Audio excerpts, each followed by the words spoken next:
Hey, what's up, folks? It's Forest Green here, and I'm back with another power scaling video. So today, I'll be talking about Jedah Dohma from Darkstalkers. I'll be using Jedah from the comics, but I will use feats from the Darkstalker 3 game, also from the manga, and I'll also talk about Marvel vs. Capcom. He has a little bit of feats through there, so I'll mention stuff from there too. So this is kind of like a composite, if you'd like to say, through powers and abilities. But my main focus will be on the comics. That's where Jedah shines the brightest. I'll cover all his powers and abilities, as I mentioned before, through all those composites. So anyway, let's talk a bit about Jedah. So Jedah Dohma is a powerful demon that waged war against Belial. As Jedah, one of the house of Dohma, he was sick and tired of Belial's subjugation and challenged him to a fight, to a war. If Jedah was to defeat Belial, Jedah would rule over Makai, which is a demon realm, which is its own universe. Jedah came prepared. He did some Batman prep time, and he was ready to take out Belial, as so he thought. Unfortunately, he underestimated Belial, thinking he had become weak and complacent over the years, when in actual fact, Belial retained his power and only grew stronger. Jedah, wielding the demon blade called the Devil Slayer, which was forged in the same flames that brought creation to the demon realm, this blade was lost and was found and returned to him by his commandant, Ozarm. With this blade, Jedah had nothing to worry about, but so he thought, as he attacked Belial with the Demon Slayer, to his discovery, the sword broke into pieces, and Jedah had realized that the sword was a fake, and that Ozarm betrayed him, as Ozarm's original plan was to usurp Jedah and take his position. Because of the betrayal, this led to Jedah's defeat at the hands of Belial, and Belial banished him from the realm, leaving Jedah to suffer in the darkness for eternity between realms and dimensions. So that's the story of Jedah from the Darkstalker comics, or the Darkstalker versus Street Fighter comics, if you'd like to say. I'm going to go over his powers and abilities.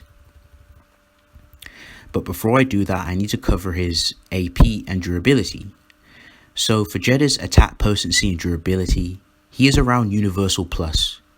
After Jedah was BFR'd by Belial, he created his own pocket dimension, with his own space-time continuum inside of it, from the influence of his mind and the mastery of his own flesh and blood.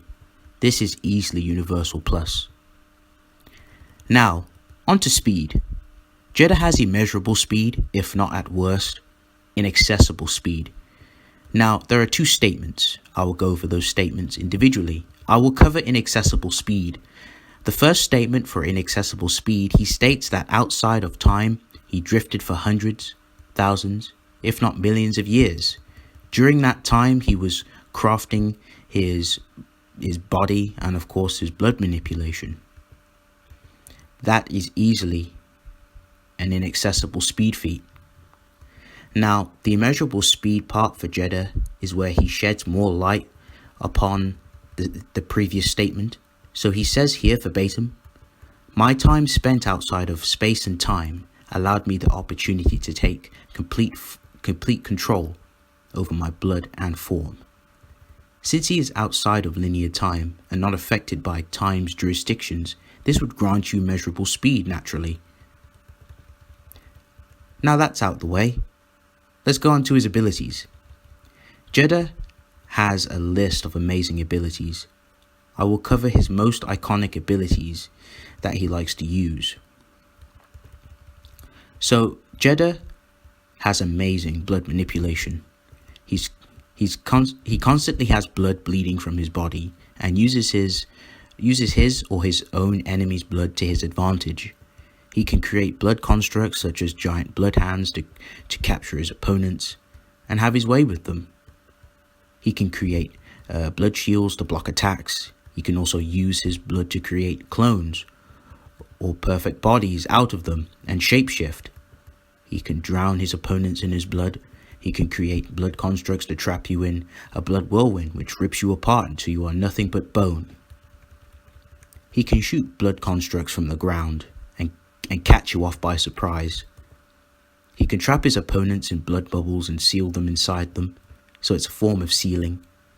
Or he can use this as a means to attack you. He can force his blood upon his opponent's body by forcing their body and organs to inflate and explode. This is a very potent ability, since he can basically overwhelm his opponents by forcing blood into them, which is very impressive. He can spray blood into his foe's face by cutting his head off. He can use his blood to create some kind of surveillance to view and keep tabs on realms, like he does with the Makai. He can transmutate his own blood and his own body and make himself into a puddle of blood. He can also give souls form with his blood manipulation and transmutate their souls, giving them a physical form, like he did with Lilith when she was just only but a soul. Jedah gave her a form. His blood manipulation is so great. Even in the Darkstalkers manga, he casually covered the moon in blood in mere seconds, and just by having a casual conversation. Now, I'm going to go on to his body manipulation. This is where he has more cool stuff, more freaky stuff. Thanks to his great mastery of his own form, he can create sharp blades from his body. He can throw them at his opponents. He can throw like blades at his opponents like frisbees. He can also make himself into a giant frisbee like a buzzsaw and throw himself at his opponents. He can shape his body into a blade and stab into his opponents, drilling himself inside their body. He can also extend his fingers, exposing his sharp nails to pierce through his opponents. Jedah's amazing power comes from his soul manipulation. Jedah was able to absorb 1 million souls casually and fuse them into the Majigan. He can also yank your soul out with his soul manipulation, and he can also interact with souls quite casually. He can also force a contract with you, where he grabs you with his construct hands, with his blood constructs, and he slaps your body into a giant contract, sealing you inside it, in which Jedah obtains your soul and gets amped by it. Jedah also can transmutate souls and turn them into dimensions, which he did to Ozam. During the Darkstalkers 3 story, when Ozam betrayed Jedah, Jedah felt pity for Ozam and asked him to lend him his power, and then Jedah proceeded to transmutate Ozam's soul into the Majigan to then use it as a breeding ground for his fetus to grow, as Jedah would harvest souls and feed the fetus in order for it to gain power and get strong over time. Jedah can also resist his soul being attacked, so he does have some soul resistances. During the comics, Chun-Li used her killing intent to attack Jedah's soul, and Jedah was able to handle the spiritual attacks. Now, Chun-Li has spiritual destruction, as mentioned with the killing intent. She used this ability on another Darkstalkers character to completely destroy his soul.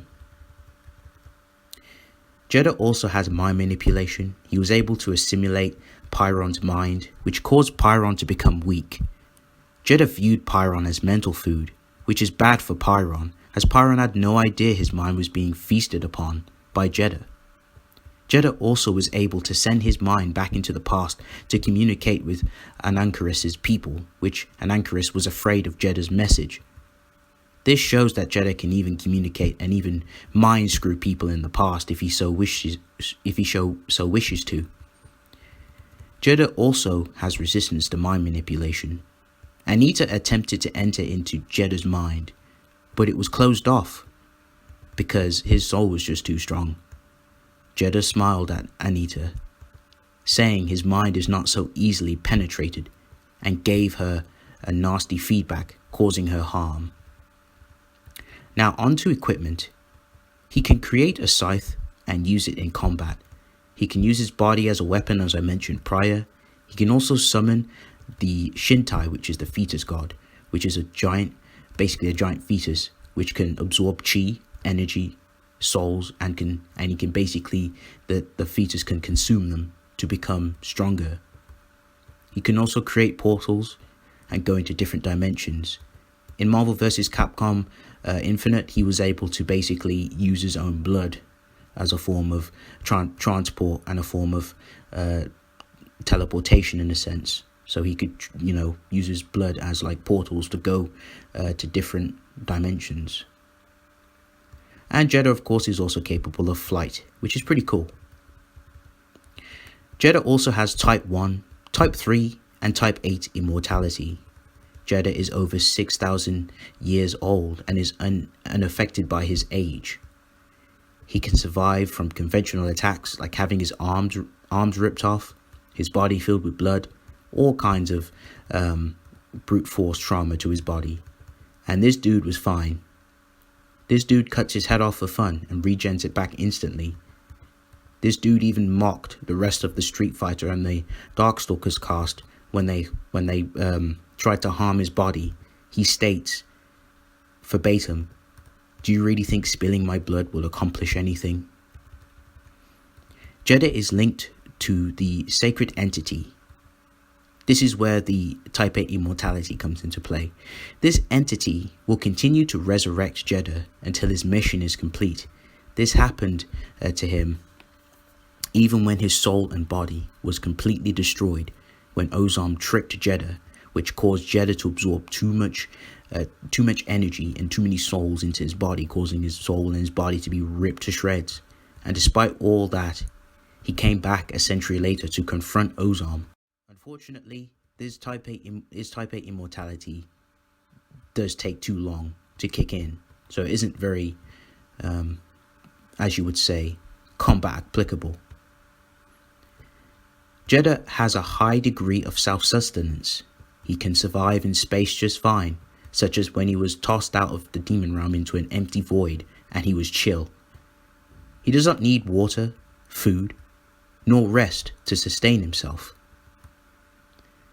And yes, folks, that's pretty much it for Jedah. I've covered all his abilities and powers.